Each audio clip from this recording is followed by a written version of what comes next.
성경 말씀 보겠습니다. 베드로전서 4장 7절부터 8절까지 말씀을 보도록 하겠습니다. 제가 한 절 읽고 여러분들이 한 절 읽고 교독을 하겠습니다.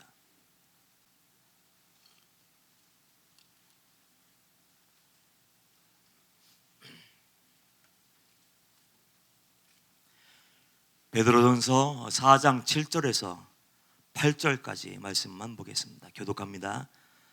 베드로전서 4장 7절. 만물의 마지막이 가까웠으니 그러므로 너희는 정신을 차리고 근신하여 기도하라.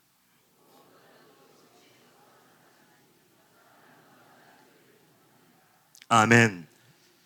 할렐루야. 이 시간도 주님이 말씀하시고 주님이 영광 받아주시는 구원의 시간 되기를 다시 한번 주님의 이름으로 축복합니다. 오늘 7절 말씀 보면 베드로 사도가 만물의 마지막이 가까웠으니 하면서 말씀을 시작합니다. 만물의 마지막이 가까웠다. 누구에게나 그때가 옵니다. 그때가 언제입니까? 내가 건강하든지 부유하든지 많은 것을 소유했는지 관계없이 하나님의 정하신 그때가 오면은 우리는 누구나 예외 없이 그냥 주님 앞에 설 때가 분명하게 온다는 거예요. 여러분, 심판의 때를 준비하고 계십니까? 마지막을 준비하고 있습니까? 마지막을 준비하고 있는 사람들이 참 성도이고 지혜로운 자라고 저는 믿어요. 요즘 병원 신방을 하면서 중환자실에 자주 가게 됩니다. 중환자실에 들어가서 그것처럼 이제 마지막 사경을 헤매고 있는 그분들을 위해서 열심히 기도해줘요. 열심히 기도해 주는데 개인적으로 병원에 갈 때마다 느끼는 것이 있습니다. 안타까운 것이 있어요. 그것은 마지막을 준비하고 이제 하나님 앞에 갈 때가 얼마 남지 않아서 숨을 헐떡이고 있는 그 순간에 마지막 때를 걱정하지 않는 거예요. 마지막 때를 예비하지 않고 마지막 때에 끝까지 제가 십자가 튼튼히 붙잡고 승리하게 해주세요. 제가 예수님을 놓치지 않게 했어요. 정신이 희미해져서 비몽사몽간이 되었을 때 그때에도 제가 예수 그리스도의 이름을 놓치지 않게 해주세요. 그렇게 기도 요청하는 분은 단 한 명도 못 봤어요. 그저 병 고침받게 해주세요. 병원에서도 의사들도 포기했는데 그저 치유받게 해주세요. 그 다음에는 그 아이들 걱정하고 우리 아이들 어떡하지? 병원비는 어떡하지? 세상의 모든 것을 다 걱정하면서 두려워하면서 그 내가 가야 할 마지막 그 순간을 예비하지 못하는 것을 볼 때 개인적으로 마음이 아픕니다.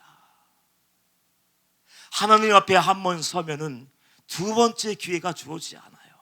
나의 이름이 불려지고 하나님 앞에 심판대 앞에 딱 나아가면은 이미 모든 것이 끝나는 거예요. 너는 지옥에 들어가야 돼 하면 두 번째 회개의 기회가 있을까요? 하나님 저에게 한 번만 더 기회를 주시면 제가 내려가서 정말 잘 살겠습니다. 아무리 애원하고 발버둥쳐도 한 번 선고가 내려진 그 인생은요, 두 번째 기회가 절대로 주어지지 않아요. 타이타닉호 여러분들 아시죠? 타이타닉 영화, 그 영화로 유명해졌던 타이타닉호. 제가 가만히 살펴보았는데 1912년도에 배가 건조되었더라고요. 그 당시 46,000톤 어마어마한 배예요. 지금 생각하면 항공모함 같은 큰 배였습니다. 그 당시 첨단 공법과 모든 기술들이 집약되어서 건조되었기 때문에 그 사람들은 자신이 있었습니다. 야, 이 배는 하나님도 침몰시킬 수 없을 거야. 아무리 봐도 흠이 없고 문제가 없고 혹시 사고나 난다 할지라도 첨단 공법으로 건조를 했기 때문에 침몰될 수가 없어. 그러면서 그 사람들은 큰 소리를 뻥뻥 쳤습니다. 어느 누가 타이타닉호를 침몰시킬 수 있을까? 과연 하나님조차도 이 배를 침몰시킬 수 있을까? 그 자만심에 빠져서 첫 출항을 딱 하게 되었습니다. 어떻게 되었습니까? 여러분이 잘 알고 있는 것처럼 빙산에 딱 부딪힌 다음에 어마어마한 인명이 수상되는 그 참담한 사고가 일어났지 않습니까? 그 타이타닉호가 출항할 때 전문가들이 이번 출항할 때 유빙을 조심하세요. 그 얼어 떠다니는 빙산을 조심하라고 그렇게 경고를 했다는 거예요. 경고를 했음에도 불구하고 그 사람들은 자만심에 빠져서 이 어마어마한 배의 크기를 보십시오. 얼마나 튼튼한지요. 하나님도 이 배를 어쩌실 수 없습니다. 침몰시킬 수 없습니다. 그 자만심을 가지고 자신감을 가지고 떠났지만은 그 배는 다시는 항구에 돌아올 수 없었어요. 여러분, 어떤 자만심을 가지고 있습니까? 자신감을 가지고 있습니까? 나는 건강하니까 아직도 천년만년 살 수 있고, 나는 정말 하나님을 잘 믿으니까 나는 구원이 보장되어 있어. 어떤 마음을 가지고 있습니까? 그러나 그 누구도 장담하면 안 돼요. 내가 건강해도 젊어도 하나님이 내 이름을 부르시면 그냥 그 자리에서 갈 수밖에 없는 겁니다. 전에 제가 목회할 때 저희 시골에는요, 신호등이 거의 없어요. 유일하게 신호가 딱 한 군데 있습니다. 사거리에 딱 있는데 거기는 차가 정체가 되지 않는 구간이었어요. 그런데 어느 날 보니까 차가 일렬로 쫙 서 있는 겁니다. 이상하다. 신호가 계속해서 바뀌는데도 불구하고 차가 건너가지를 못하는 거예요. 왜 차들이 건너가지 못하고 계속 서 있을까? 사람들만 나와서 웅성거리고 있는 거예요. 그래서 제가 자초지종을 물었더니 앞에 신호등 대기하던 차 하나가 있었습니다. 맨 앞에 서 있던 차 하나가 있었어요.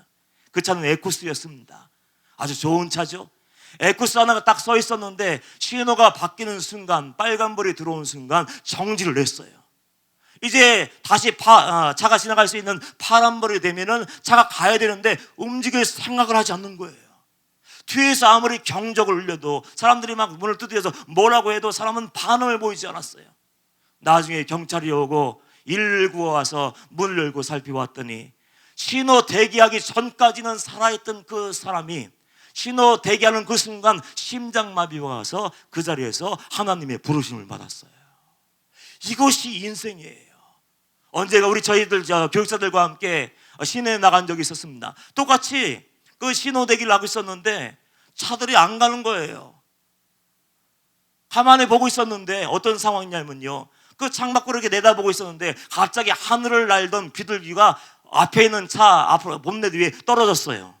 비둘기가 하늘을 날아가든 그 비둘기가 딱 떨어져 자기 본넷 위에 딱 떨어져 쿵 하니까 그걸 보고 있던 그 차에 타고 있던 그 증인요, 그걸 바라보고서 가만히 바라만 보고 있고 차를 움직일 생각을 않는 거예요. 아마 놀랐을 거예요. 저희들도 그랬습니다. 이게 인생이구나. 하늘을 날던 비둘기도 그냥 하나님이 허락까지 수명이 되면 그냥 날다가 떨어지고, 신호대기 하다가도 하나님이 그 이름을 부르면 그냥 두고 갈 수밖에 없는 것이 인생이에요.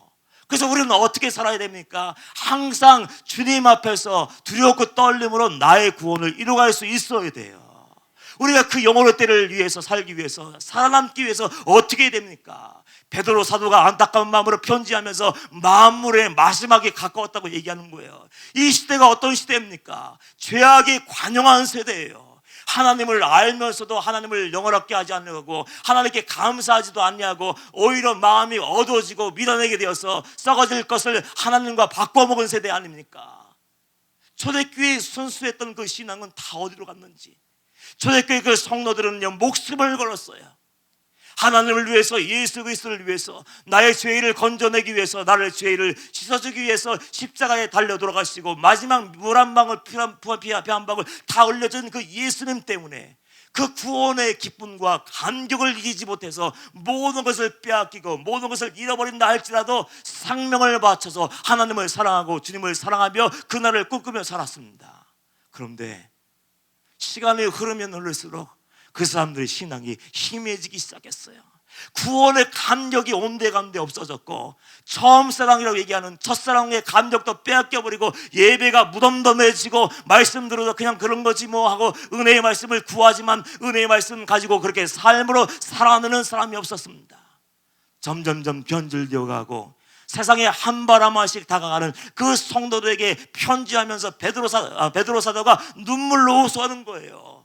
만물의 마지막이 가까웠어. 너희들 정신 차리지 않으면 사단에게 사로잡힐 수밖에 없고 너희들 마지막은 지옥일 수밖에 없어. 그러면서 그 영혼들을 깨우기 위해서 혹시라도 잘못된 길로 달려가고 넓은 길로 걸어가고 있는 그 영혼들을 돌이키기 위해서 지금 편지하고 있는 겁니다. 잘못된 구원의 확신을 가지고 있는 사람이 얼마나 많습니까? 한 번 구원은 취소될 수 없다고 얘기하는 그 목사님 봤습니다. 유명한 강사님인데 가만히 그분의 설교를 듣다 보니까 한 번 구원은 취소될 수 없습니다. 구원이 취소될 수 있다고 얘기하는 사람은 정신 나간 사람이라고 이렇게 얘기하더라고요. 어떤 사람이 정신 나갔습니까? 여러분들이 10년 전에 예수님 만나고 구원받았어도 여러분이 구원받은 자의 삶을 살아내지 못하고 거룩한 신부의 삶을 살지 못하면 얼마든지 버림받을 수 있습니다. 하나님께 부름받아서 기름 부음 받았던 사울왕을 보십시오. 얼마나 겸손했습니까? 순수했습니까? 하나님을 두려워하는 그 마음이 있었는데 하나님을 두려워하지 않고 어느 날 사람을 두려워하고 하나님께 영광 돌리는 것이 아니라 사람의 비유만 맞추는 그 사울왕 어떻게 됐습니까? 버림받았어요. 사무엘이 어떻게 한탄했습니까? 내가 다시는 사울을 보지 않을 거야. 죽는 날까지 다시는 사울을 찾아가지 않았습니다. 구원은 얼마든지 빼앗길 수 있는 거예요. 취소되는 것이 아니고 뺏기는 겁니다. 누구에게 뺏깁니까? 세상에게 뺏기고 사단에게 뺏기고 마귀에게 뺏기고 죄에게 뺏기는 거예요. 이 자리에도 그 원수 마귀에게 속고 있는 사람이 얼마나 많을까요? 무늬만 그리스도인이고 예배할 줄 알고 예배하는 형식이 익숙해진 것뿐이지, 기도할 줄 아는 것뿐이지, 그 삶은 이중적인 삶을 살고 이중적인 언어생활을 하면서 속과 겉이 다른 그 삶을 살고 있는 사람이 얼마나 많을까요? 거룩을 얘기하고 경건을 얘기하지만 여전히 죄 가운데 빠져있고 세상 욕심을 붙들고 있는 사람이 얼마나 많겠습니까? 그 영혼을, 그 사람들을 살리기 위해서 베드로 사자가 만물의 마지막에 가까이 왔으니 그러므로 너희는 정신을 차리고, 제일 먼저 얘기하는 게 뭡니까? 정신 바짝 차리라는 거예요. 여러분도 정신 바짝 차리시기를 축복합니다. 내가 어디로 가고 있는지, 좁은 길로 걸어가고 있는지 아니면 넓은 길로 걸어가고 있는지를 자기가 스스로 점검할 수 있어야 돼요. 영혼의 잠에서 깨어나지 않으면 죄에 취하고 세속에 물들어 있는 영혼들, 정신 차리지 않고 깨어나지 않으면 그 마지막은 뻔한 거예요. 영원한 심판의 자리에 나갈 수밖에 없는 겁니다. 사도 바울이 로마에 있는 성도들에게 편지하면서 그 성도들의 죄에 대해서 아주 적나라하게 드러내고 있더라고요. 내가 복음을 부끄러워하지 아니하노니 이 복음은 모든 믿는 자에게 구원을 주시는 하나님의 능력이 됨이라. 사도 바울에게는 확신이 있었습니다. 내가 예수를 몰랐고 복음을 몰랐는데 그 복음을 만나가 보니까 그 복음은 능력이야. 그 복음을 만나게 되고 복음 앞에 서게 되면 나의 옛사람, 나의 죄악된 본성은 그 십자가에서 박살날 수밖에 없어. 그런데 가만히 보니까 로마에 있는 성도를 위해서 기도하다가 성령의 감동하심으로 깨닫는지 모르겠지만 그 로마에 있는 교회 성도를 위해서 편지하고 기도하다 보니까 그 사람들이 믿는다는 이름을 가지고 있고 하나님의 자녀라는 그 타이틀을 가지고 있지만 그들이 여전히 죄 가운데 빠져 있는 것을 보게 되었어요. 그래서 복음의 능력은 나를 변화시키고 옛사람을 십자가에 완전히 못 박아버리고 새롭게 하는데 너희들은 왜 이렇게 살고 있느냐 하면서 1장 말미에 보니까 그 성도들이 짓고 있는 모든 죄를 다 적나라하게 드러내고 있더라고요. 죄의 시작이 뭡니까? 하나님을 거절하는 거예요. 하나님을 믿는다고 하지만 하나님의 방식대로 살지 않습니다. 하나님이 원하시는 대로 말하지 않고 하나님이 원하시는 대로 생각하지 않고 선택할 때도 이익을 따라 선택하는 거예요. 그래서 가만히 읽어보니까 그 성도들의 죄는요 불경건과 불의로 이렇게 기록되어 있는데요, 하나님을 인정하지 않는 것, 하나님을 거절하는 것, 하나님의 말씀을 들었지만 들었음에도 불구하고 하나님의 말씀과 관계없는 그 사람 삶을 살았어요. 그럴 때 어떻게 하나님은 선고를 내리셨습니까? 내어버려 두사. 내어버려 두셨다고 계속해서 말씀이 나옵니다. 내어버려 두사, 내어버려 두사, 내어버려 두사. 그 백성들이 하나님의 이름을 부르지만 하나님이 원하시는 삶을 살지 않을 때 내어버려 두사, 첫 번째 내어버려 두사. 그 결과가 무엇입니까? 하나님이 거하실 자리에 하나님이 거하시는 거룩한 성전이 우리 마음속에 있다고 어거스틴이 얘기했는데 그 성전에 계신 하나님을 빼버리고 세상에 우상을 집어넣었어요. 우상을 집어넣습니다. 여러분은 돌부처 없다고 얘기할 줄 모르지만요, 우상은 얼마든지 있을 수 있습니다. 하나님보다 더 중요하게 생각하는 것, 하나님보다 더 사랑하는 것, 하나님보다 더 가까이 있는 것, 그것이 바로 여러분의 우상이고요, 그 마음의 성소에 계신 하나님을 내어보내고 십자가를 내려버리고 그걸 올려놓고 그걸 섬기고 사는 거예요. 이 시대에 여러분의 우상은 무엇입니까? 자녀 아닙니까? 자녀 문제가 딱 걸리면 보이는 게 없어요. 목사님도 못 말려요. 돈 문제는 어떻습니까? 물질 문제가 걸리면 하나님도 말릴 수 없어요. 자존심의 문제가 딱 걸려보십시오. 누가 나한테 싫은 소리 한마디 하고 옆구리 한번 박질러면 어떻습니까? 하나님을 언제 믿었는지, 내가 목사인지도 관계없이 내 마음대로 사는 것이 인간의 모습인데, 그것이 바로 하나님을 놓쳐버린 인간의 첫 번째 모습이라는 거예요. 하나님의 자리에, 그 권위의 자리에 하나님이 안 계시고 세상 더러운 것이 올라가서 왕을 놓다니까 돈에 목숨을 거는 거예요. 죄에 목숨을 거는 겁니다. 두 번째, 내어버려 두사의 결과가 뭡니까? 순리를 버리고 영리로 쓴다는 거예요. 하나님의 선명한 기준이 있었어요. 아담과 하와처럼 남자와 여자가 만나서 결혼해서 행복한 삶을 사는 것이 하나님의 뜻이었는데, 그 순리를 버리고 사람들이 어떻게 해요? 동성애에 빠지기 시작했습니다. 동성애. 내버려 두신 결과예요. 하나님의 이 백성들을 포기해야지. 미국이 동성애자 결혼이 합법화되는데 그 나라는 소망이 없어요. 하나님의 신앙 위에 나라를 세웠는데, 대통령이 당선이 되면 선서하기 전에 성서 위에다 손을 얹어놓고 이렇게 선서하는데, 그 백성들이 하나님의 말씀을 뒤집어버렸어요. 하나님을 마음에서 빼버리고 내 마음대로 살기 시작할 때 두 번째 내어버려 두사 사람들은 동성애에 빠지게 됐어요. 영리로 쓰기 시작했습니다. 그래서 이 시대는 점점점 마지막으로 달려가는 그때인 것 같아요. 세 번째 내어버려 두사는 뭡니까? 이제는 막을 수가 없어요. 하나님이 주인이 아니고 이제 영리로 살기 시작하고 내 소견대로 살기 시작하니 그의 죄악의 발걸음을 이제 막을 수가 없습니다. 불의와 탐욕과 시기와 질투와 원망, 온갖 갖가지 모든 죄악을 다 저질리게 되었어요. 지금 시대가 그 시대가 되었습니다. 동성애가 판을 치고 합법화되고 성소수자님 하면서 그렇게 발언권이 세지기 시작하면 그 나라와 백성은 소망이 없는 거예요. 그 영혼들에게 살 수 있는 유일한 비결은 오직 예수 그리스도 외에는 없는 거예요. 그래서 예수 그리스도의 복음을 증거하면서 돌아오라고 얘기하는 거예요. 복음 앞으로 돌아오라. 베드로 사도도 너희들 정신 차려. 이 시대가 어느 때인 줄 알아. 대충 왔다 갔다 하면 안 돼. 목숨을 걸지 않으면, 결단하지 않으면, 하나님께 생명을 걸지 않으면 우리는 쓸려 내려갈 수밖에 없어. 죄의 물결에 쓸려갈 수밖에 없어. 그러면서 너희를 지금 깨어나야 된다, 지금 권고를 하고 있는 겁니다.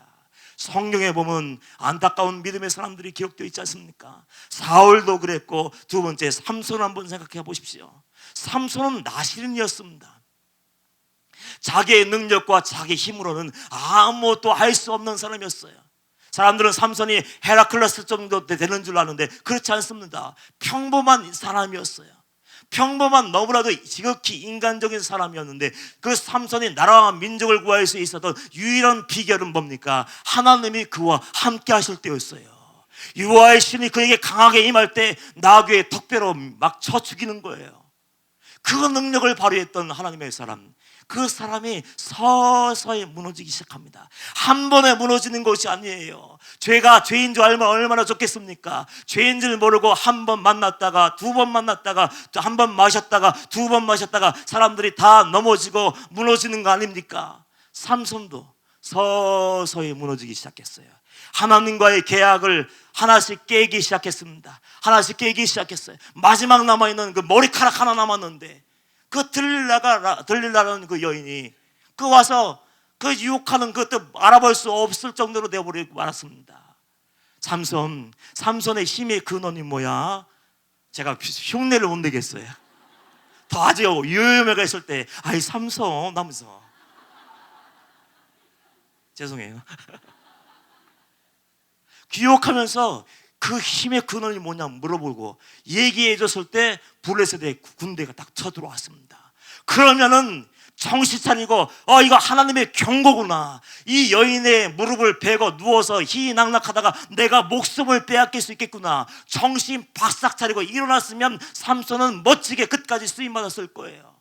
그런데 죄로 인해서 눈이 가려지고 귀가 막혀버리고 마음이 단단해져 버리니까 죄가 죄로 보이지 않고 이거 즐기는 거야. 행복한데 너무 좋아. 들라가 얼마나 좋은지 몰라. 두 번째 비밀을 알려줬을 때 또 들이닥쳤어요. 그때도 늦지 않았습니다. 두 번째 왔을 때도 이거 심각하구나. 이 여자가 무슨 목적이 있는 거야.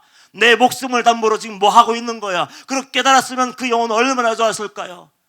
근데 삼손 한 번 영의 잠에 죄의 잠에 취해서 그 깊은 잠에 빠지고 나니까 이 여인이 정말로 자기를 사랑하는지, 돈에 눈이 멀어서 자기를 팔아먹는지, 자기 생명을 담보로 해서 거래를 하고 있는지 모르고 지금 그러고 있는 거예요. 술 마시고 정욕에 빠져서 노예가 돼서 살고 있는 거예요. 그래서 어떻게 됐습니까? 결국에는 이 머리카락을 자르면은 돼. 정말로 그 얘기를 해줬을 때, 머리카락이 밀렸을 때 정말로 삼손은 오합지졸이 되고 말았습니다. 그 결과를 알지요.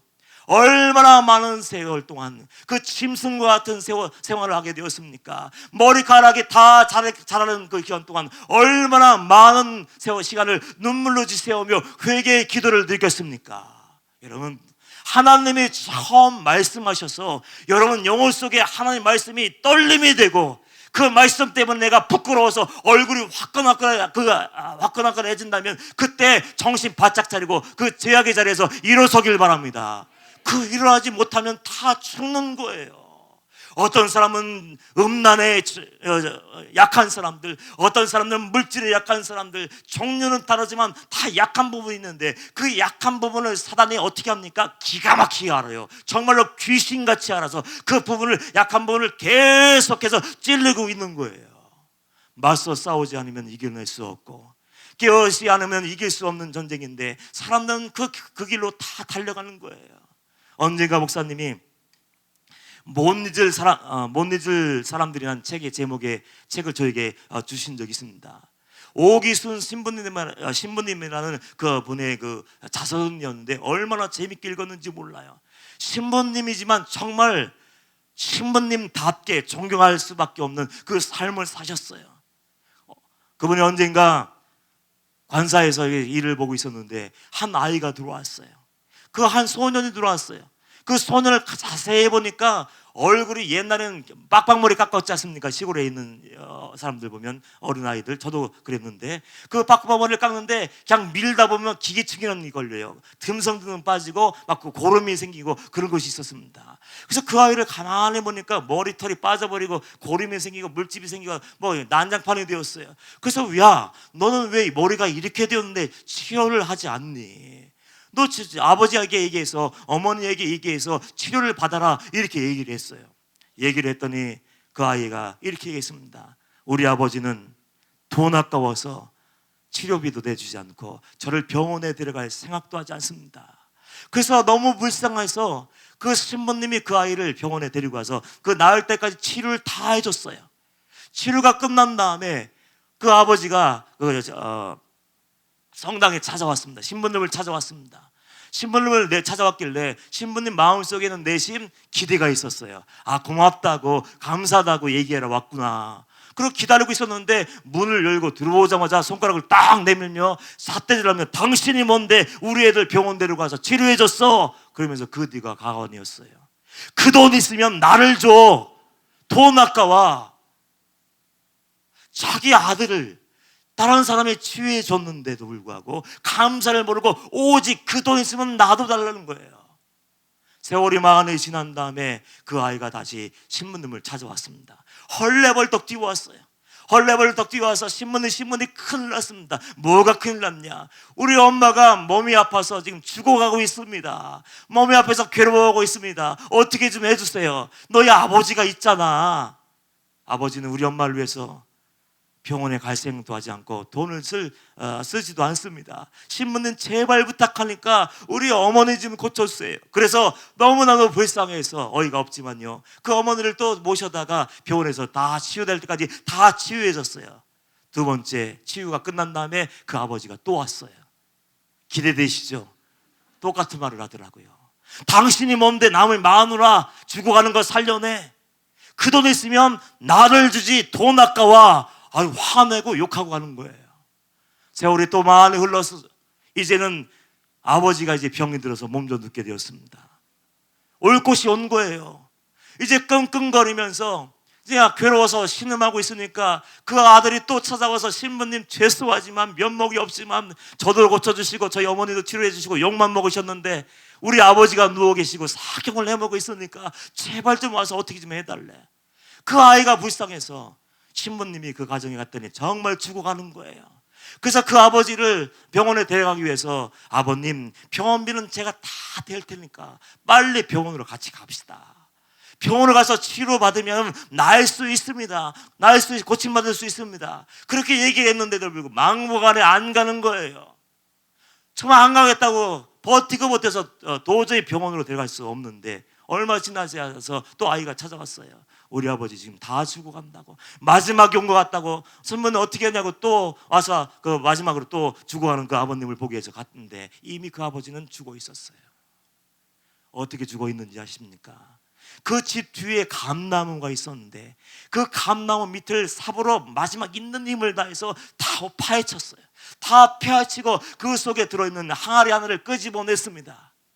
그 항아리 안에는 그 아버지가 아들이 아파도 돈 아까워서 쓰지 못했던 돈, 어머니가 아파서도 쓰지 못했던 돈, 그 자기 아파도 병원에 가지 않고 모아놨던 그 돈이 그 항아리에 모두 담겨 있었어요. 그 항아리를 끌어안고 울부짖다가 그 항아리를 끌어안은 채 하나님의 부르심을 받고 말았습니다. 여러분 웃고 계시는데 이것이 우리의 모습이에요. 하나님께서 여러분들 지금 여러분들이 원하고 있고 여러분이 가지고 있고 사랑하는 모든 것들, 하나님의 자리에 왕자에 올려놓은 모든 것을 집어 빼버리고 그것을 던져버리라고 얘기하실 때 아멘 할렐루야 하실 수 있습니까? 우리는 못해요. 돈이 여러분의 원수이라면, 우상이라면 어떻게 하겠습니까? 내가 돈만 벌면 기쁨이 충만하고 돈만 되면 위로가 되고 돈만 되면 어깨에 힘이 들어가는 그 돈, 동작에 잔고가 쌓여가는 걸 보면서 지금 기분이 좋아지는데 그 모든 것을 빼버리고 저 가난한 사람들 위해서 다 헌금하라고, 성김이 손길 위해서 다 후원금 내라고 하면 내시겠습니까? 못 내요. 정도의 차이는 있지만은요, 우리 똑같을 수 있습니다. 하나님을 사랑한다고 하지만은 하나님을 사랑하지 않아요. 천국을 원한다고 하지만 내 마음대로 살며 이 세상의 전부인 것처럼 이 땅의 것을 얻기 위해서 달려가는 사람이 얼마나 많습니까? 그리고 내 이익이 위배가 되고 손해가 되면 시험 드는 것이 우리의 모습이에요. 마음이 이미 화인 맞아 버렸는지 회개하라고 얘기해도 우리는 끔찍도 하지 않습니다. 돌아오라고 얘기해도 우리는 반응하지 않습니다. 하나님의 주옥 같은 말씀을 듣기를 원하고 기가 막힌 은혜의 말씀을 듣기를 원하고 간증을 듣기를 원하는데 듣고 그만이에요. 여러분, 하나님의 말씀이 은혜가 되고 십자가의 복음이 상용이 된다면 반응하셔야 되지 않습니까? 아멘만 하고 있는 것이 아니라 그 말씀 앞에 나를 세워놓고 하나님이 말씀하시면 내가 이 죄를 끊어버리겠습니다. 이 욕심 덩어리를 빼버리겠습니다. 돈의 우상을, 자녀 우상을 하나님 다음으로 밀어놓겠습니다. 결단이 있어야 되는데 우리는 은혜를 원하고 천국을 원하지만 대가를 지불하지 않습니다. 그냥 귀만 즐거워요. 머리에 지식을 많이 쌓아놓으면 뭐합니까? 그 말씀이 여러분을 능히 구원할 수 있겠습니까? 여러분이 구원받기를 원한다면 믿음이면 좋게요. 믿음으로 구원받는 건 맞습니다. 그러나 더 중요한 것이 있어요. 내가 구원받았다면, 믿음으로 예수 그리스도의 십자가를 붙잡았다면 그 다음 예수님이 말씀하시는 대로 사내는 결단의 삶이 필요한 거예요. 그 삶이 없으면 이 사람처럼 돈을 위해서 살다가고 삼손처럼 욕정에 노예게 돼서 가정이 깨지는지 아내가 지금 괴로워서 죽어가는지도 모르고 그 짓거리 하다가 하나님께 갈 수밖에 없는 거예요. 베드로는 안타까운 마음 가지고 여러분 깨어나셔야 됩니다. 지금 만물의 마지막이 가까웠다는 얘기는 뭡니까? 하나님의 심판이 예비되었다는 거예요. 우리는 하나님의 나라를 꿈꾸면서 심판을 두려워하지 않습니다. 심판이 얼마나 무서운지 여러분들 몰라요. 저는 39살의 나이에 중풍이 걸렸습니다. 멀쩡해 보이지만요, 중풍병자 맞아요. 하나님의 은혜로 병원에서 소망이 없었는데 기적적으로 치유되어서 말씀을 증거합니다. 그 39살 때 갑자기 모든 것을 다 잃어버리게 됐어요.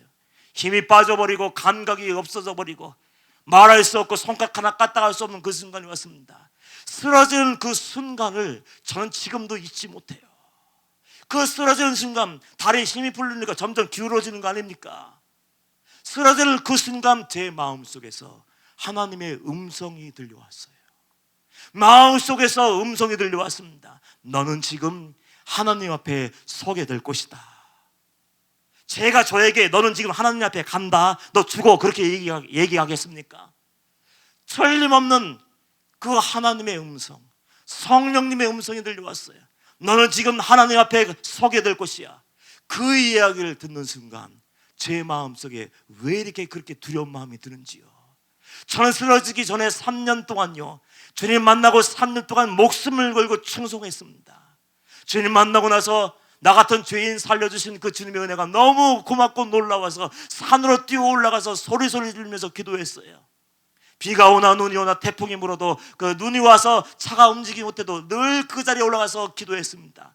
전도도 동일하게 했고요, 밤새워 성경 말씀 읽었고요. 그럼 내가 있는 것은 다 깼습니다. 통장이나 통장은 다 깨서 나눠줄 수 있는 사람 다 나눠줬어요. 그 삶을 3년 내내 살고 있었어요. 자신감 가지고 주님을 위해서 충성한다고 그 확신을 가지고 살고 있었는데, 제 마음속에서 쓰러지는 그 순간 너는 지금 하나님 앞에 서게 될 것이야 음성이 들려왔을 때 왜 두려움이 밀려왔는지 이해할 수가 없어요. 얼마나 무서웠는지. 하나님 앞에 서게 된다고 얘기했을 생각이 났을 때, 음성이 들려왔을 때 내가 하나님 앞에 서면은 뭐 할 말이 있어야 될 텐데, 내가 주님을 위해서 뭐 했다고 얘기해야 되는데, 그래서 끄집어내기 시작했어요. 그 짧은 시간에 산기도 했다고 말씀드려야지, 그것도 아니었어요. 전도했다고 얘기해야지, 그것도 아니었습니다. 내 것을 다 나눠줬다고 얘기해야지, 그것도 할 말이 아니었어요. 밤을 새워서 성경 말씀 읽었다니까요, 그것도 할 말이 아니었습니다. 하나님 앞에 서게 되는데, 그 주님 앞에 나갔을 때 할 말이 없을 때의 참담함은 여러분 몰라요. 제가 이렇게밖에 표현을 못하는데 그 시간은 정말 참담하고 두렵고 무섭고 숨고 싶으면 숨고 싶은 그 순간이었습니다. 얼마나 두려웠는지. 하나님의 은혜로 다시 건강이 회복되어서 3년이라는 세월이 지났지만요, 하나님의 은혜로 돌아와서 지금 생각해보면 저는 그 순간을 잊을 수가 없어요. 내가 그렇게 열심히 살았는데 왜 할 말이 없었을까? 여러분 기억하십시오. 여러분이 지금까지 살아왔던 그 의, 여러분의 예배, 여러분의 기도, 봉사, 그것은 어쩌면 하나님 보시기에는 아무것도 아닐 수 있을 밖에 아닐 것이 될 수 있습니다. 아무것도 아닌 것이에요. 저는 그렇게 생각했습니다. 인간의 의는 쓰레기에 불과하구나. 그래서 우리가 구원받는 것은 믿고 주님의 은혜로 구원받는 거구나. 최선을 다해서 살면서 그래서 하나님의 처분을 기다리는 것이 우리가 해야 할 일이구나. 그래서 생각하게 되었습니다. 여러분 깨어나십시오. 구원받았다고 착각하지 마시고, 양다리 걸치고 있는 사람들 착각하지 마시고 빨리 정신 차리고 아버지께로 돌아오시기를 축복합니다. 하나님이 즉시로 여러분에게 오실 것처럼 생각하십시오. 오늘의 마지막 날인 것처럼 두렵고 떨림으로 구원을 이루지 않으면 우리는 승리할 수 없습니다. 교회 안에 있는 사람들 신앙의 수준은요 아무것도 아니더군요. 믿음 좋다고 소문난 사람들하고 대화하면요 정말 실망투성이에요. 어느 날 한 성도님이 제게 전화를 했습니다.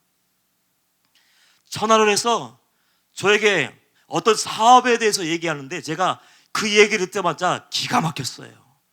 어떻게 좁은 길에 대해서 그렇게 오랫동안 이야기를 듣고 천국을 소망하며 마태복음 5장, 6장, 7장을 읽으면서 그 회개하며 회개에 합당한 삶을 열매 맺으라고 하는 그 설교의 말씀을 그렇게 많이 들었음에도 불구하고 어떻게 그 입에서 그런 생각과 그런 말이 나올까? 어이가 없었습니다. 목사님 한 2억 투자하는데요 이자를 32%인가 35% 준답니다. 여러분 이해가 가세요? 지금 2%도 안 되고 1%도 안 되고 정상적인 것은 제로 금리지 않습니까? 금융권에서 좀 이자가 높다 빌려주는 거 대출해 주는 거 이자가 높다도 10%좀 안팎이지 않습니까? 그런데 납득이 안 다. 제가 경제에 대해서는 아무것도 모르지만요 30% 이상을 이자를 준다 다달이 이해가 안 되는 거예요. 그래서 제가 물었습니다. 성도님은 어떻게 생각했어요? 양심이 찔리죠. 양심이 찔린대요. 자기도 돈을 빌려줘서 한 달에 그 30% 이상 돈을 받으면 양심이 찔린데 근데 하시려고 합니까? 하고 물었더니 그렇게 얘기하더군요. 법적으로 문제가 없어요.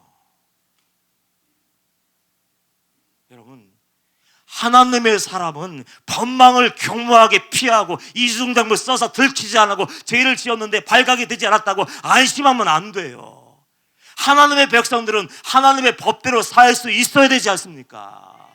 그래서 제가 그렇게 얘기했습니다.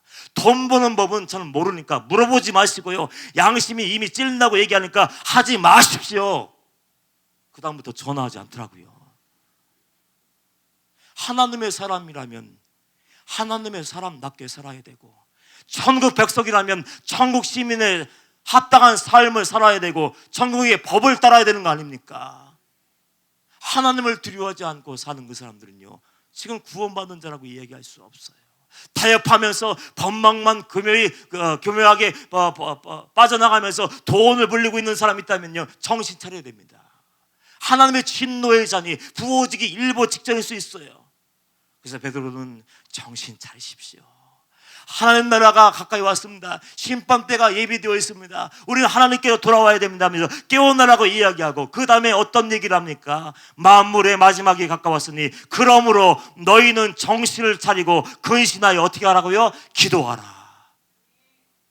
기도가 여러분의 신앙생활에 있어서 얼마나 중요한지 몰라요. 기도가 얼마나 중요한지 몰라요. 목사님께서 이런 말씀을 하시더군요. 마지막 때는 기도하는 성도만 살아남게 되고, 마지막 때에는 기도하는 교회만 살아남게 될 것이다. 기도하지 않으면 어떻게 사단 마귀를 이길 수 있어요? 기도하지 않으면 어떻게 영적인 전쟁에서 승리할 수 있어요? 기도하지 않으면 어떻게 하나님의 뜻을 알 수 있어요? 기도하지 않으면 어떻게 세상과 싸워 이길 수 있습니까? 우리는 순종할 수도 없어요. 하나님이 은혜 주시지 않으면 믿을 수도 없고, 하나님이 붙잡아 주시지 않으면 그 승리의 길도 걸어갈 수 없고, 하나님이 깨닫게 해주시지 않으면 은혜도 받을 수 없는 사람이에요. 그래서 베드로가 정신을 차리고 깨어나서 제일 먼저 하라고 한 것이 뭡니까? 기도의 자리로 나아가서 기도해 무릎 꿇으라 지금 얘기하고 있는 거예요. 성경에 보면 기도에 대한 경고의 말씀이, 권면의 말씀이 많지 않습니까? 우리가 잘 알고 있는 데살로니가전서 5장 17절 말씀 보면 쉬지 말고 기도하라. 쉬지 말고 기도하래요. 하루 종일 기도하는 마음으로 하나님을 생각하며, 하루 종일 기도하는 마음으로 말씀 묵상하며 그 말씀대로 살아내지 않으면 그 누구도 승리할 수 없고 이길 수 없는 거예요. 주님께서 마태복음 26장 41절 말씀에서 이렇게 얘기했지 않습니까? 시험에 들지 않게 깨어 기도하라. 시험에 들지 않게 깨어 기도하라. 마음에는 원으로되 육신이 약하도다. 사도 바울이 이것을 알았지 않습니까? 경험했어요. 내가 기도를 게을리할 때 내가 그토록 사랑했던 예수님을 부인하고 배반했어요. 예수님이 십자가에 못 박히는 다 도망가고 예수님을 저주하고 욕한 사람이 누구였습니까? 베드로였습니다. 기도하지 않으면, 무릎 꿇지 않으면, 하나님의 손을 붙잡지 않고 보좌 앞에 나가서 때를 따라 돕는 은혜를 구하지 않으려고 오늘의 승리를 위해서 하나님의 은혜로 체험받지 않으면, 그 일이 생겼을 때, 크고 작은 일이 있었을 때는 말할 것도 없고 아주 극한 상황에 직면하게 되면 우리는 얼마나 쉽게 무너지는지를 베드로는 알고 있었습니다. 왜냐하면 자기가 경험자니까요. 목회를 하다 보면 그런 성도님들 종종 가끔 만나게 됩니다. 성도님들 믿음이 얼마나 약한지 어떨 때는 제가 마음이 안타까울 정도예요. 목회자들은 밤 12시 넘어서 전화하면요, 가슴이 두근두근거리고 정말 심장이 떨어질 것 같아요. 몇 시야? 1시? 무슨 일이 났을까? 성도의 가정에 무슨 큰 일이 났을까 봐 벨소리가 울리는 순간 박힌 자에서 벌떡 일어나고요, 심장이 두근두근 이거 받아야 되는데 이거 무슨 사연일까? 걱정이 막, 두려움이 막, 그런 마음으로 딱 전화를 받아요. 그런데 어떤 성도님들 이상해요. 12시 넘어서 1시 되는데 목사님 큰일 났어요. 정말 큰일 난 줄 알았어요. 어떤 일인데요? 물어봤더니 애가 감기가 걸렸어요. 애가 감기가 걸렸는데요, 열이 올라갔는데 떨어지잖아요. 목사님 기도해 주세요. 전화로 기도해 주면 얼마나 좋아요. 병원으로 오실 수 없나요? 그래서 애가 정말 지금 숨 넘어가는 줄 알고 부랴부랴 막 준비하고 막 달려가서 보면요, 애가 잘 놀고 있어요. 아무것도 아닌 것에 흔들리는 거예요. 왜 그럴까요? 주님 앞에 나아가서 주님의 손을 붙잡고 주님과 교제하며 주님께서 허락하신 은혜로 날마다 체험받으면 그 믿음이 날마다 자라나서 웬만한 일은 나 혼자 기도해도 승리하고 웬만하면 나 혼자 예배해서 물리칠 수 있을 텐데 그 훈련이 되어 있지 않고 무릎 꿇고 기도하지 않으니까 감기에만 걸려도 1시 넘었는데 목사님 와주세요. 심장 떨어지게 만들고 자기는 아무 일도 없어서. 여러분, 기도가 얼마나 중요한지 이번 주일날 목사님께서 방직교회에서 말씀하셨어요. 기도가 얼마나 중요한지 아십니까? 무릎 꿇으십시오. 기도하지 않으면 세상을 이길 수 없습니다 얘기하면서 다니엘 얘기를 해주셨어요. 다니엘은 여러분이 잘 알고 있는 것처럼 기도의 사람이지 않습니까? 그 총리가 되어서 전국을 다스려야 돼요. 여러분 바빴을까요? 아니면 한가했을까요? 무지하게 바빴을 거예요. 그 큰 나라를 다스리는 총리의 자리에 있었으니까 도장만 찍을래도 하루 종일 찍었을 거예요. 그런데도 불구하고 다니엘이 어떻게 살았습니까? 하나님을 바라보며 기도의 시간을 정하고 하루에 3번 정하고 기도했습니다. 사람들이 정적들이 시기심에 불타서 다니엘을 쓰러뜨리기 위해서 고소할 틈을 찾았는데 조건이 하나도 없었어요. 유일하게 찾아낸 게 뭡니까? 기도하는 것. 그래서 조서를 꾸미고 왕의 도전을 받아서 이제 왕 외에 다른 신에게 절하는 사람들, 기도하는 사람은 그냥 잡아다가 사자굴에 던지겠습니다. 그 법령이 선포가 되었습니다. 그것을 알고도 다니엘이 어떻게 했습니까? 그 조서의 왕의 어인이 지킨 것을 알고도 당당하더라고요. 그냥 창문 닫고 숨어서 집에 들어가서 조용하게 주님 좋았어요 그렇게 기도해도 될 텐데 내 목숨을 잃을 수 있는 위기의 순간인데도 불구하고 강하고 담대한 믿음을 가지고 오히려 창문을 활짝 열어요. 활짝 열고 볼라면 봐라. 나를 노리고 있는 사람이 있는 거 아닐까요? 볼라면 봐라. 고소하면 고소해라. 창문을 열어놓고 전에 하던 대로 기도하는데 감사하며 기도하였더라. 얼마나 멋져요. 내 생명이 떨어질 수 있는 그 위기의 순간인데도 조금 더 두려워하지 않고 사자굴에 던진다 할지라도 모든 것을 하나님께 맡겨드리는 그 믿음이 어디에서 나왔습니까? 그 무릎 꿇으면서 나온 거예요. 여러분, 기도하지 않으면 승리할 수 없습니다. 기도하지 않으면 이겨낼 수 없습니다. 사람들은요, 말씀 듣는 자리, 은혜의 자리, 기적의 자리는 그 현장에는 달려가기를 원하지만은 기도의 자리에 나와서 무릎 꿇고 기도하십시오 하면 적어요. 왜 이렇게 사람들이 많이 참여하지 않는지 모르겠어요. 기도가 그만큼 어려운 거예요. 기도에 대해서 많이 듣고 기도의 책도 수백 번 읽었으면 뭐합니까? 기도의 중요성도 알지만 결단하고 기도의 골방에 나가서 하나님의 얼굴을 구하며 하나님의 음성이 들려질 때까지 무릎 꿇고 기도한 사람이 얼마나 될까요? 하나님의 심장막동 소리가 들릴 때까지 기도하시고 하나님의 발자국 소리가 들려질 때까지 기도하는 사람들이라면 세상을 두려워할 필요가 없는 자예요. 영적인 강자가 되어서 역사의 물줄기를 바꿀 줄 믿습니다. 여러분이 살기 위해서는 깨어나야 돼요. 내가 어느 자리에 있는지 어느 곳에 있는지 그 어느 곳에 앉아서 넓은 길로 달려가 있는지 점검할 수 있어야 되고 깨어났다면 제일 먼저 보좌 앞으로 나가서 십자가 앞에서 무릎 꿇고 이길 수 있는 힘을 주시고 순종할 수 있는 힘을 주시고 싸워 이길 수 있는 능력을 내게 부어 주옵소서. 그걸 매일매일 하셔야 돼요.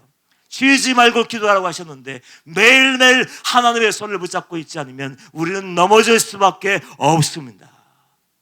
여러분 깨어나셨습니까? 기도의 자리에 나아갔습니까? 더 중요한 것이 하나 남아 있습니다. 한 가지만 더 얘기를 할게요.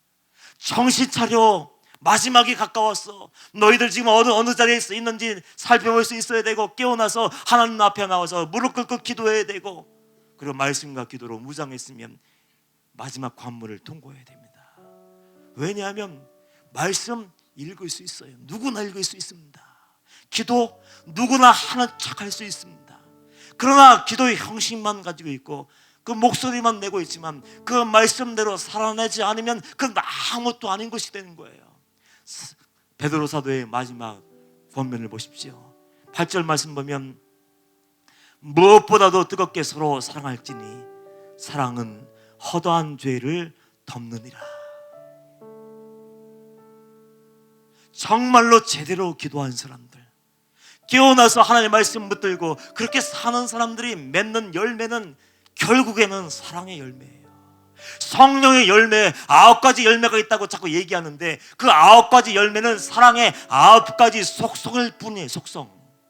결국은 하나예요. 그 사랑의 열매를 맺지 않는 말씀, 사랑의 열매를 맺지 못하는 기도는 아무것도 아니에요. 여러분의 구원을 위해서 아무것도 아니고 그 사랑에 빠져버린 모든 형식과 섬김과 노력, 봉사는요 아무것도 하나님이 기억하지 않는 것이 될 수 있습니다. 사랑은 얼마나 중요한지 몰라요. 모든 것을 다 내어준다 해도 사랑이 실패하면 우린 모든 것에 실패하는 거예요. 사도 바울이 고린도전서 13장에서 이렇게 얘기하잖아요. 내가 사람의 방언, 모든 사람의 방언을 할 줄 알고 천사의 말을 한다 해도 사랑이 없으면 구리와 울리는 꽹과리가 돼. 내가 천사의 방언을 하고 1000가지 방언을 하고 하늘의 비밀을 알 수 있는 그 언어를 얘기한다 할지라도 사랑이 없으면 그는 아무것도 아니야. 예언하는 능력이 있고 힘이 있고 능력이 있어. 모든 비밀과 모든 지식을 알고 산을 옮길 만한 큰 모든 믿음이 있을지라도 사랑이 없으면 아무것도 아니래요. 사랑에 실패하면 아무것도 아니에요. 모든 것을 다 내어주고 통장을 깨고 가서 다 나눠준다 할지라도 내 몸을 불사르게 내어준다 할지라도 사랑이 없으면 내게 아무 유익이 없느니라. 어떤 얘기입니까? 사랑이 빠져버린 예배, 사랑이 빠져버린 기도, 사랑이 빠져버린 헌신, 봉사, 선교, 그건 아무것도 아니고 쓰레기예요. 하나님 앞에 쓰레기예요. 하나님 앞에 가서 내가 뭐 했다고 얘기하려고 했는데 하나님 앞에서 할 얘기가 없는 것은 사랑이 빠져버렸던 것 같아요. 내가 정말로 주님의 영광만을 위해서, 영혼 구원을 위해서 내가 모든 것을 다 애써야 되는데 그 사랑에 실패했기 때문에 그 순간에 두려웠던 것 같아요. 여러분은 어떻습니까? 사랑의 열매를 맺고 있습니까? 가정에서, 교회에서, 공동체 속에서 사랑의 열매를 맺고 있습니까? 여러분이 가는 곳마다 영혼이 살아납니까? 아니면 아직도 원수 같은 사람이 있어서 그 인간 얼굴만 보면 고통스럽습니다. 그 사람만 쳐다보면 발자국 소리만 들려도 치가 떨립니까? 그러고 살고 있습니까? 그러면요 하나님의 사람의 명찰을 다 떼어버리십시오. 하나님이 영광 가리지 말고 구원의 문을 막지 말고 성도의 명찰, 목사라도 목사의 명찰을 떼어버리고 다시 한번 십자 앞으로 나가서 무릎 꿇고 회개할 수 있어야 돼요. 사랑에 실패하면 모든 것이 무너지는 거예요. 지금 베드로 사도가 지금 마지막 얘기하는 것이 뭡니까? 너희들 지금 형식은 남아있어. 아버지의 신앙을 이어받아서 모태신앙으로 태어나서 아버지가 만났던 그 하나님의 이야기를 많이 듣고 자연스럽게 다니면서 예배하는 법도 알고 찬양하는 법도 알고 기도하는 법도 배웠는데 너희들 삶 가운데 순종이 없고 삶 가운데 순종 가운데 사랑이 빠져버렸다. 하나님 사랑도 잃어버리고 이웃 사랑도 빼앗겨버렸어. 너희들은 지금 죽은 목숨이야. 만물의 마지막이 가까웠으니까 너네 정신 차려. 그 껍데기 가지고는, 형식 가지고는, 타이틀 가지고는 하나님 나라에 결코 들어갈 수 없어. 깨어나라, 기도하라, 사랑하라. 지금 그 얘기를 하고 있는 거예요. 무엇보다도 뜨겁게 서로 사랑할지니 사랑은 허다한 죄를 덮느니라. 저와 여러분들은 이 사랑에 실패하지 않기를 축복합니다. 지금까지 아깝잖아요. 지금까지 얼마나 많은 세월 충성했습니까? 봉사했습니까? 기도했습니까? 땀 흘리고 수고하고 물질 들이면서 그렇게 지금까지 신앙생활을 했는데 그 사랑에 실패해서 내가 너를 알지 못해, 불법을 행하는 자들아 내게서 떠나가라, 그런 책망 받으면 안 되잖아요. 여러분, 사랑 오르기 힘들고 정말 오를 수 없는 그 꼭대기가 사랑이고 용서인 것 같아요. 산상수훈 말씀 5장 6장 7장을 읽어보면 정말 하나님 우리에게 우리가 감당할 수 없는 그 순종을 요구하실 때가 얼마나 많습니까? 너희 원수를 위해서 뭐 하라고요? 원수를 사랑하고 너를 핍박하는 자를 위해서 뭐 하라고요? 기도하라고. 어떻게 원수를 사랑합니까? 나를 핍박하는 사람을 위해서 어떻게 기도합니까? 그런데 그럼에도 불구하고 구원받은 하나님의 자녀이기 때문에, 천국을 소망하는 자녀이기 때문에 그렇게 살아내야 된다고 지금 이야기를 하고 있는 거예요. 이야기만 하나만 하고 말씀 마칠게요. 저는 정말 죄인이고 여러분 앞에서 설 수도 없는 사람인데 성도들이 오해를 하시고 저에게 비밀한 것들을 물어와요. 그 남에게 얘기할 수 없는 것들을 가지고 와서 상담할 때가 있는데 괴로워요. 나도 죄인이고 나도 할 말 없는 사람이고 대책 없는 사람인데 나에게 와서 상담하면 전 참 괴로워요. 무슨 얘기를 해줘야 될지 아무리 기도해도 답이 안 나올 때가 있어요. 어느 성도님이 누군지 몰라요. 인터넷 성도님이 장문의 편지를 보냈어요.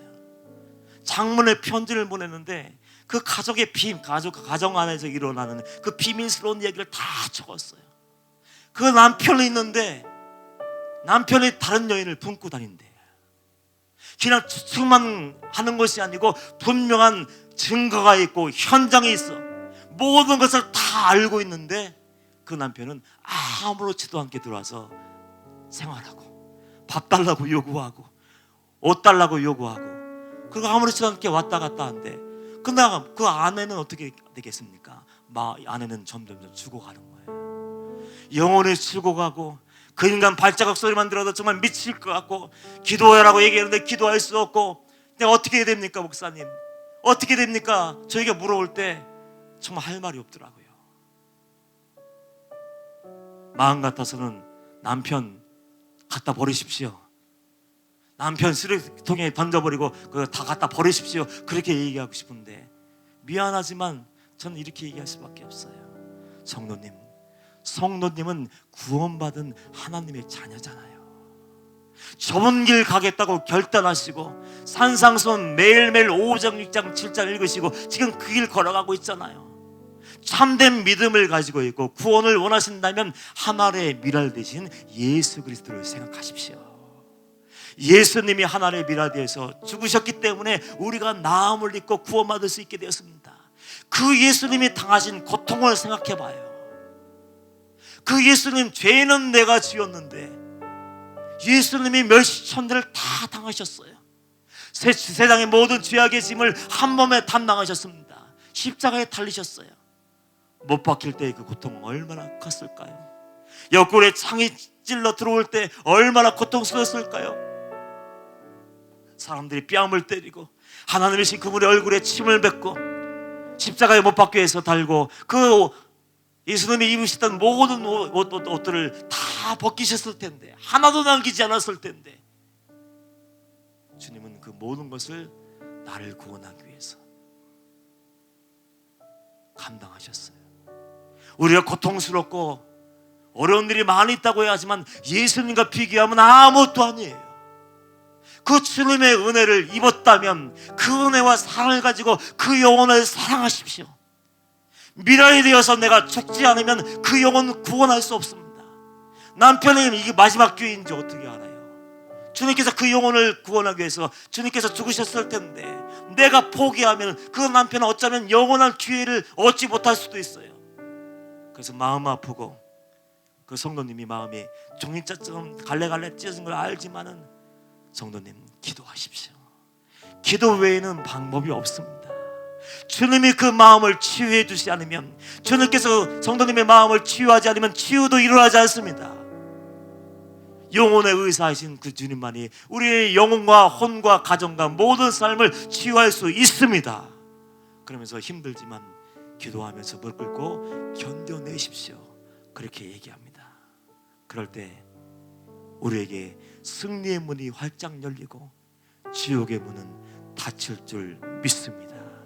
말씀 한번 읽고 마칠게요. 만물의 마지막이 가까웠으니 그러므로 너희는 정신을 차리고 근신하여 기도하라. 무엇보다도 뜨겁게 서로 사랑할지니 사랑은 허다한 죄를 덮느니라. 사랑의 열매를 가득 맺어서 마지막 그날에 하나님 품에 안길 수 있는 저 여러분 되시기를 주님의 이름으로 축복합니다. 기도하겠습니다.